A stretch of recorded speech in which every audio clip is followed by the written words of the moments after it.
Welcome back, Airbnb family. Today we are going to talk about the lies that you have been told by hosts on YouTube 2017. So this came up because I was actually searching for new content, other things to talk about with you guys to, of course, to help you become better hosts. And I saw online that there are some hosts that have no clue what they're talking about. They're just kind of spitting information without fact checking, and there's some that are just outright lying to you. And this is dangerous. So I want to jump right in and dispel some of these, let's say myths and misinformations. That way you can go in 2018 intelligent and well-informed. So let's get right to it. Number one, I saw a guru claim that Airbnb has more competition than ever, which is true. And he said this is not a bad thing because that means that demand has gone up as well. This is not true. This is very much at its fundamental core like a fallacy. So supply and demand are not correlated. If supply goes up, that means demand actually is more likely to go down, because if there's too much supply and not enough demand, that means that buyers can wait a little longer and get a lower price, right? Demand can go up and supply doesn't go up with it, and that would be what we would call a seasonal market, where or for like the Super Bowl in Minnesota coming up this year, that's going to be a high demand, a low supply situation. These are all independent of each other. So as there are more Airbnb hosts, there does not necessarily mean that there's going to be more Airbnb guests, right? So the advice that you take away from this then is to build your business in a smart way. If you are in a community that has more competition and you see your business slowing down, you want to look at the reasons as to why.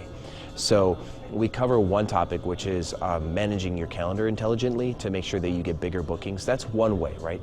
Strategic management of your calendar can help you increase your total occupancy, which allows you to get the bookings you want.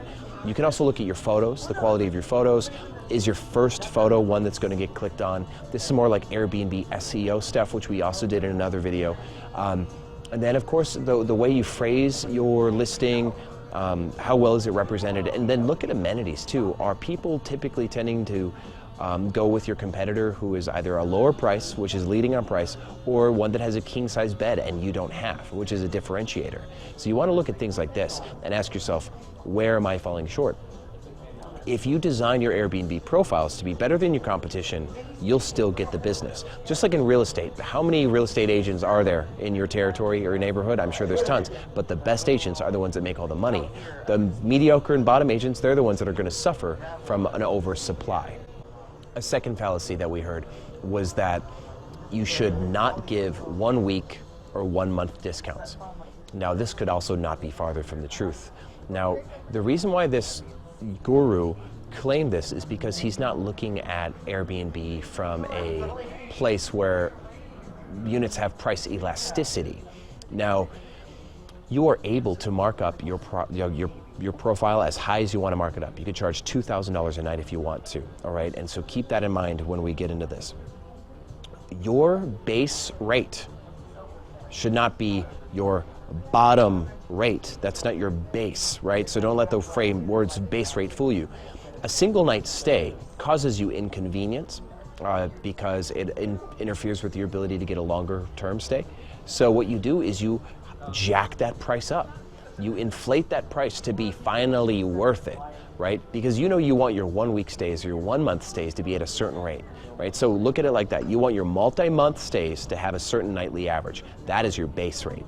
So now what you do is you price it so that way the single night stays are more inflated and the discounts that you give equal the final price you want on the monthly discount, right? So this is not necessarily then discounting, is it? You're marking it up to mark it down. That is a smart way to do business. So yes, offer weekly and monthly discounts, manage your prices accordingly.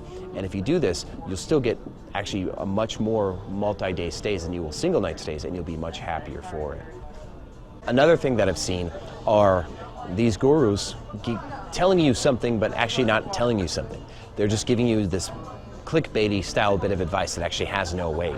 One said, in 2018, treat your Airbnb like a business. Well, how many of you are watching videos right now who are not treating your Airbnb like a business? Am I right? You get it. So, for example, they said lower your costs. Okay, well, how do you lower your costs? They don't actually tell you how to lower your costs, do they? So if you see another previous video of mine, it's titled, Are Your Hosting Costs Out of Control? We actually talk about specific ways to lower your cost. So go watch that video if you want to lower your cost. But again, these hosts, they're just saying, hey, think about this or think about this, but there's actually no academic basis for the advice that they're giving you, right? How about set goals, right? When was the last time a guru told you to set goals? Did you know that this is like the biggest factor for success in any of the businesses that I own, is whether or not the management of the companies set goals for themselves and their teams? This is huge. So think about it. How much money did you make last year, 2017? Well, for me, my Airbnb account right now, my payouts are over $350,000 this year, right? So what should my goal be? Well, I want to double that. I think double would be smart. Now, I would also like my total revenues to be over $1 million for my accounts, including like off Airbnb bookings. So now that is the start of my goal, right? So now I'm going to say, okay, so let's break that goal into pieces. Well, how many properties do I want to have, right? What average nightly rate do I want my properties to have, if different than the current ones that I have? You can have your goals be granular. Go, I want to increase my average nightly rate by $3. I want to increase my 5-star reviews by 5%, right? I want to better my response time by on average of 2 hours, things like this. Or I want to automate my business. I want to hire cleaners and have them manage my cleaning for me. Or I want to hire a property manager, like an assistant, and have them run my full suite of properties. See, these are different goals that you can set. And if you don't set goals, you really have nothing to shoot for, and you're just going to float along and only progress as far as you're comfortable. And in business, if you want to be great, you're not going to be comfortable. That's the truth.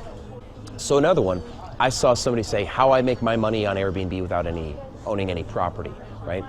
I think this guy has like one property, by the way, and he makes a video, and he's trying to talk to you about how to do it. And he spends 10 minutes not telling you anything. Absolutely not. He's just saying it's possible to do it without owning any property. That's all he said, right? So I did another video that talks about the difference between owning and renting. Now that one, we actually talk about the finances, like how much money you should expect to make with a rented property as opposed to owning a property, and of course how to reinvest your capital. There's even another guru that said reinvest in your business. Well, how? Again, right? So my main gripe here is we've got people who are putting advice on YouTube that actually don't even host. Like, do you even host, bro? Right? So you should ask yourself when you're watching videos, what are this person's credentials? Did they go to business school? Right? Maybe that's that. Do they have a degree in economics? Do they have multiple properties? Do they make some certain amount of money that you want to make? Choose your mentors wisely, because there's going to be a lot of people who are going to waste your time. Plus, have any of you seen any of these videos that are like the 5 amenities that you must have, or the 6 amenities that make for a superhost? Well, let me tell you something.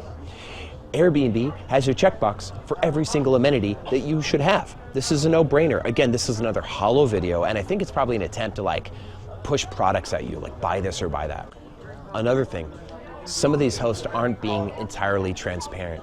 When was the last time one of these hosts showed you their account, right? You'll see my multi-calendar, multiple videos, right? You'll see the money that's coming in, right? You'll see it monthly if you want to. There's full transparency there because obviously there's nothing to hide. Everything that I teach you in these videos is going to be exactly based on my personal experiences and failures sometimes too.